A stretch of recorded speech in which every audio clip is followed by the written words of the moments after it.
안녕하십니까. 마츠모토 겐이지라고 합니다.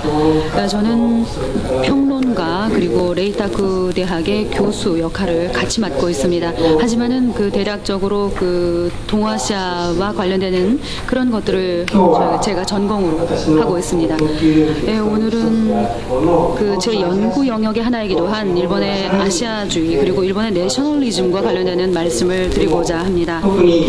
특히 일본의 그 내셔널리스트 중에서도 대표격이라고 할 수 있는 우지다 료헤이라는 인물, 이 사람에 대해서 관련되는 리포트를 여러분들께 드렸는데요. 그것을 중심으로 해서 말씀을 드리고자 합니다. 전체적으로 30분 안에 맞춰야 된다는 상황이기 때문에요.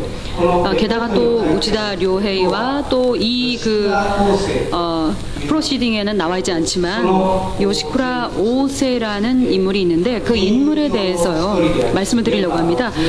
천우협 14명의 멤버 중에 한 사람이기도 한데요. 이 인물에 대해서 말씀을 드리겠습니다. 이 인물은 서락제, 일본어로는 조락사이라는 이름인데요. 서락제라는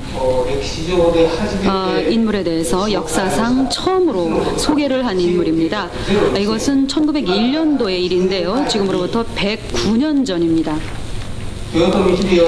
도요토미 히데요시가 조선을 침략을 했었을 때인데요. 그때 이제 저항을 했던 서락제라는 사람이 대구 근처에 주둔을 하고 있었습니다. 그래서 일본을 물리치는 데 있어서 굉장히 큰 역할을 한 인물이었는데요. 이 인물을 바다에 이순신이 있다면 육지에는 선악제가 있다. 말하자면은 빨치산 장군, 산악의 빨치산 장군 이런 식으로 109년 전에 이미 평가를 받았던 인물입니다. 이 인물에 대해서 가장 먼저 일본인에게 소개를 했던 것이 바로 요시쿠라 오세라는 인물이었습니다. 우지다 료헤보다는 약간 나이가 많은 친구였습니다. 그 인물과 관련되는 내용 그리고 또 선악제의 전집이요. 한 1년 전에 출간이 됐는데요.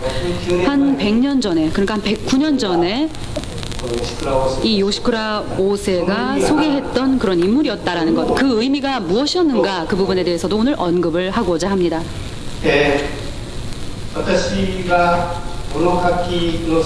네, 제가 이렇게 그 글 쓰는 세계에 입문한 것은 24세 때, 24살 때였습니다. 그래서 지금으로부터 40년 전이었습니다. 제가 초기 작품 중에요, 사상으로서의 우익이라는 것이 있었습니다. 이것은 제가 29살 때 썼던 책입니다. 사상으로서의 우익이라는 책은 작년에 한국의 그 문학과 사상사에서 한국어 번역이 되었습니다.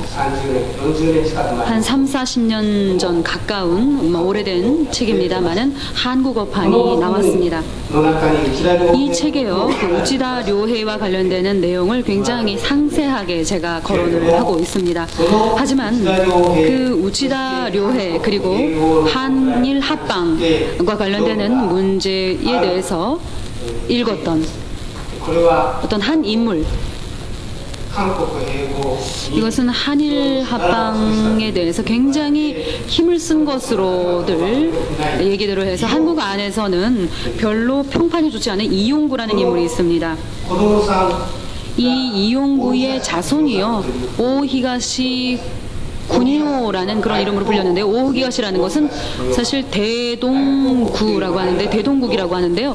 그것은 뭐냐 하면은 일본과 한국이 대등하게 병합을 해서 그에 의해서 서양의 무력에 대응을 해야 된다라는 것이다. 한일 양국이 대등한 형태로 해서 서로 국가를 협력을 해서 대동국이라는 나라를 세워서 유럽 세력에 대응하는 것밖에 그 멸망을 피할 수 있는 길은 없다라는 식으로 주장을 했던 사상가가 있었는데요. 다루이라는 사람입니다. 그 사람이 이제 대동 합방론이라는 그런 책을 썼었습니다. 이 안에서 새롭게 이 한일 양국을 합방한 나라를 대동국이라고 부르고 있습니다. 그래서 커다란 동쪽의 나라라는 뜻의 대동국이죠. 그래서 그렇게 하자 라는 내용이 서술이 되어 있습니다. 그래서 이용구는요, 일본에 이주한 이후에 일본에서 아이들을 많이 낳는데요.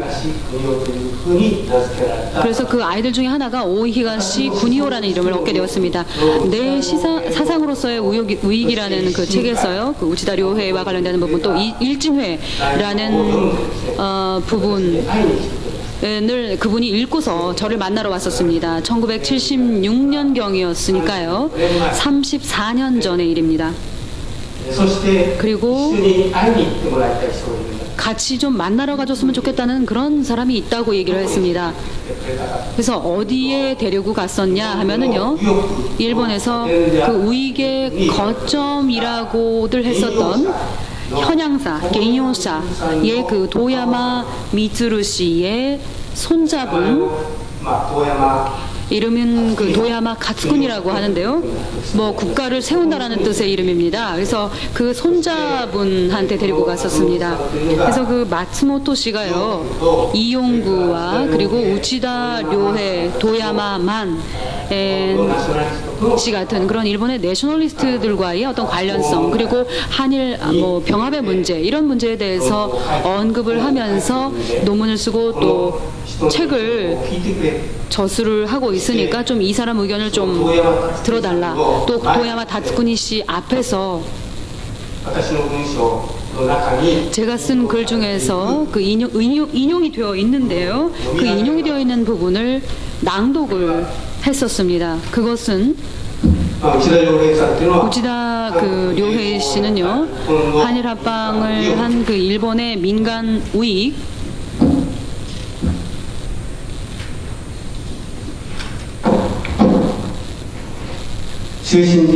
민간 우익 중에 그 중심 인물로서 그 얘기들이 되고 있는데요. 우치다 료헤가 주장하는 것은 다루이랑 마찬가지로 한일 양국이 대등하게 그 합병을 해서 하나의 나라를 만드는 그런 식으로 주장을 했던 것입니다. 그런 주장을 오랫동안 했음에도 불구하고 결과적으로 일본이 한국을 병합해버리는 그런 그 결과가 되어버렸습니다. 그 점에 대해서 굉장히 개탄을 해서 그 이용구가 일본의 그 우치다 료헤 일행에게요, 서신을 보냈습니다. 그 서신의 내용이 그 제 저서 안에도 인용이 되어 있습니다. 마지막 부분에 등장을 하는데요. 이 책자의 경우에는요, 이용구가 그 말하는 부분이 나옵니다.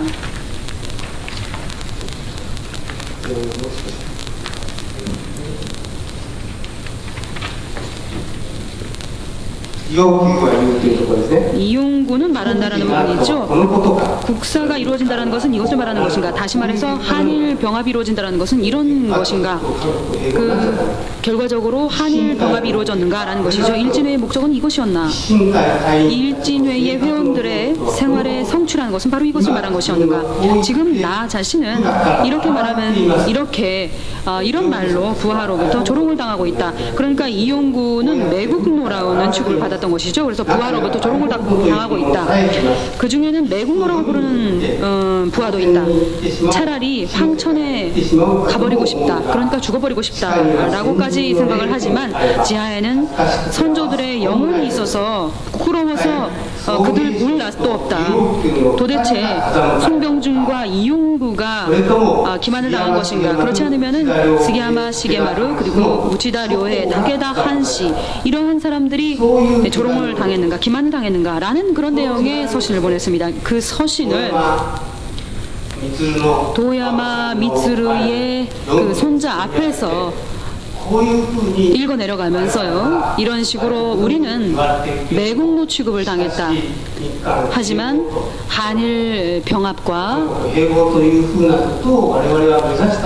그런 한일 합방 같은 그런 것들을 우리가 목표로 했던 것은 아니다.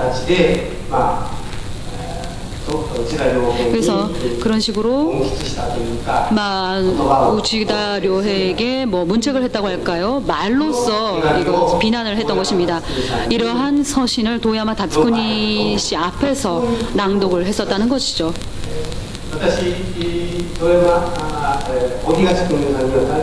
도야마 쿠니오 씨하고는 굉장히 절친한 관계를 가졌습니다. 저희 그 딸 피아노 연주에도 꽃다발을 들고 와주기도 했었고요. 그러한 교류를 한 40년 전에 했었다라는 점을